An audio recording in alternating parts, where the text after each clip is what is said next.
Students, आज के इस लेक्चर में यूनिट नंबर 16 स्टार्ट करने जा रहे हैं, theorems related with area.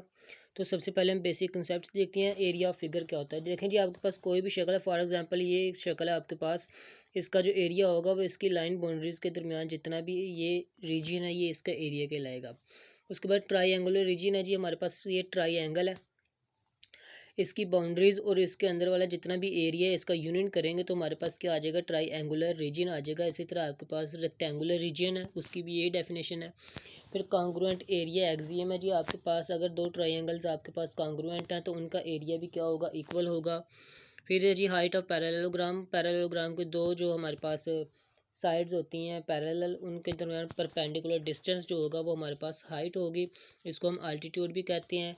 Triangle की जो हाइट होगी वो उसकी बेस से लेके उसके अपोजिट वर्टेक्स तक जो परपेंडिकुलर डिस्टेंस होगा उसको ट्राइंगल की हाइट कहेंगे। इसको भी हम कह सकते हैं कि ये हमारे पास अल्टीट्यूड है।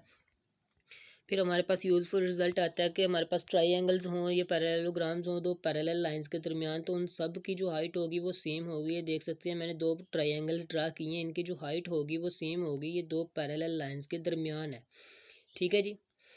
इसके बाद है जी हमारे पास एक अगर पैरेललोग्राम का एक डायगोनल है तो वो उसको दो कॉन्ग्रुएंट ट्राइंगल्स के में डिवाइड कर देगा। फॉर एग्जांपल ये पैरेललोग्राम है तो इसका एक डायगोनल मैं ड्रा करता हूँ तो ये दो कॉन्ग्रुएंट ट्राइंगल्स बन जाएंगी।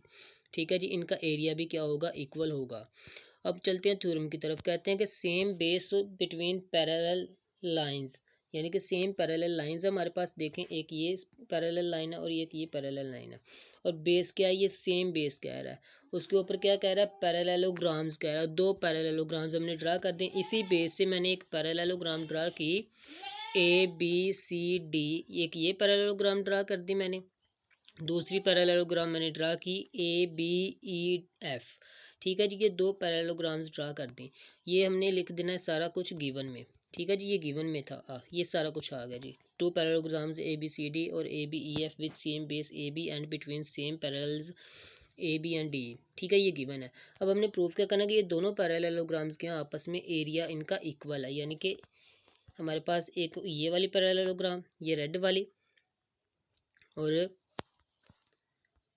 एक ये हमारे पास ब्लू वाली पैरेललोग्राम जो है, इन दोनों का एरिया क्या होगा, इक्वल होगा। हमने ये प्रूफ करना है। अब अगर देखें तो इन दोनों पैरेललोग्राम्स में से हमारे पास ये जो रीजन आ रहा है ये कॉमन रीजन आ रहा है, ये सारा का सारा, ये जो हमारे पास क्वाड्रिलेटरल आ रही है ना, ये कॉमन है, यानी कि ये दोनों का जो ये हिस्सा ये इक्वल है। अब हमने चेक करना है कि क्या ये हमारे पास ये ट्राइंगल का एरिया और इस ट्राइंगल का एरिया, क्या ये दोनों इक्वल हैं। अगर ये भी दोनों इक्वल आ गए तो हमारे पास क्या होगा जी, ये गिवन जो है इक्वल हो जाएगी दोनों पैरेललोग्राम्स। ठीक है जी।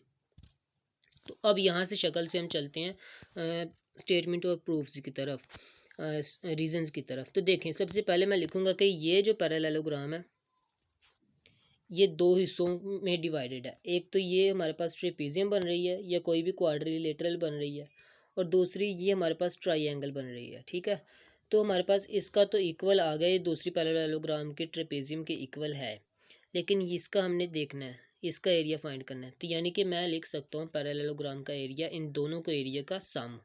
इसी तरह इस वाली पैरेललोग्राम का एरिया इन दोनों के एरिया का सम लिख सकता हूँ मैं। पहले दोनों स्टेप्स मैं यही लिखूंगा।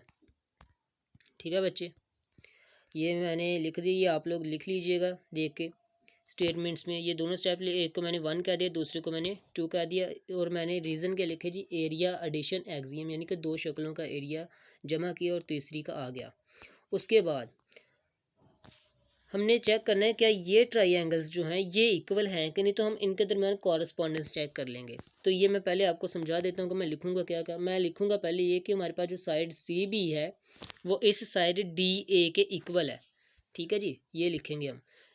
रीज़न क्या देंगे, ये सेम पैरेललोग्राम की अपोजिट साइड्स हैं, तो अपोजिट साइड्स देखें इन्होंने पहले से निशान लगाया हुआ, ये इक्वल है। ठीक है, एक ये साइड इक्वल होगी इन ट्राइंगल्स की। दूसरी मैं कहूँगा कि ये वाली साइड्स भी जो हैं ये भी क्या है, इक्वल है, क्योंकि ये सेम पैरेललोग्राम की अपोजिट साइड है, ये भी क्या हो गई, इक्वल हो गई। तो देखें इन दोनों ट्राइंगल्स की दो दो साइड्स तो इक्वल हो गई। अब हम चेक करते हैं इनके दरमियान में जो ये एंगल आ रहा है। अभी मैं कहता हूँ कि ये एंगल भी क्या है, इक्वल है। क्या है जी, एंगल भी इक्वल है। क्यों, क्योंकि ये देखें ये पैरेललोग्राम की अपोजिट साइड्स हैं ना, तो इन पर जो एंगल्स बनेंगे ना बच्चे, अपोजिट एंगल्स, वो भी इक्वल होते हैं। ठीक है ना, चाहे आप ये दो साइड्स लेके चेक कर लें, आप लिख सकते हैं कि क्योंकि सी बी और डी ए जो हमारे पास ये पैरेलल है और अपोजिट एंगल हैं, या आप ये दो लाइंस लेके लिख सकते हैं कि ई बी और एफ ए जो है ये भी हमारे पास अपोजिट पैरेलल है और अपोजिट एंगल्स जो होंगे ये क्या होंगे, इक्वल होंगे। तो ये 3 पॉइंट्स मैं लिखूंगा इन ट्रायंगल्स के वाले, जिससे हमारे पास दोनों साइड्स और एक एंगल जो है ये आ जाएगा इक्वल। ठीक है जी, ये देखें जी, कॉरेस्पॉन्डिंग में चेक किया तो दो साइड्स इक्वल आ गई, अपोजिट साइड्स ऑफ पैरेललोग्राम, और ये एंगल इक्वल आ गया जी। ठीक है जी, क्योंकि ये लाइंस आपस में पैरेलल थी और अपोजिट एंगल्स जो होते हैं वो सेम होते हैं। अब देखें साइड एंगल साइड पोस्टुलेट से हमने क्या किया जी, दोनों ट्राइंगल्स जो होगी कॉन्ग्रुएंट हो गई। तो कॉन्ग्रुएंट एरिया एक्सियम यूज़ करते हुए मैं कह सकता हूँ कि इन दोनों ट्राइंगल्स के जो एरियाज है वो भी इक्वल है। इसको मैं 3 का नाम दे देता हूँ। अब आपने 1, 2 और 3 को इस्तेमाल करते हुए कह देना कि हमारे पास जो दोनों पैरेललोग्राम्स के एरियाज आए वो भी क्या आए, इक्वल आए। कैसे, देखे जी, 3 में हमने ये प्रूव किया कि दोनों ट्राइंगल्स के एरियाज इक्वल हैं। ओके जी, अब 1, 2 कैसे यूज़ हुआ जी, देखें एरिया, ये वाला एरिया तो दोनों में कॉमन आ रहा है, ए बी ई डी वाला। ठीक है ना, फिर ये ट्राइंगल्स के एरियाज हमने फाइंड करने, तो जी ये भी बराबर आ गए। जब दोनों के दोनों एरियाज बराबर आ रहे हैं तो सम करके भी आंसर क्या आएगा, बराबर ही आएगा। तो हमारे पास पैरेललोग्राम के जो एरियाज आ गए वो क्या आ गए, इक्वल आ गए। तो ये था आज का लेक्चर। अगर आपको इस लेक्चर में कोई कन्फ्यूजन है तो आप लोग पूछ सकते हैं, आपको आंसर किया जाएगा। नेक्स्ट लेक्चर तक के लिए इजाज़त दीजिए। अल्लाह हाफिज़।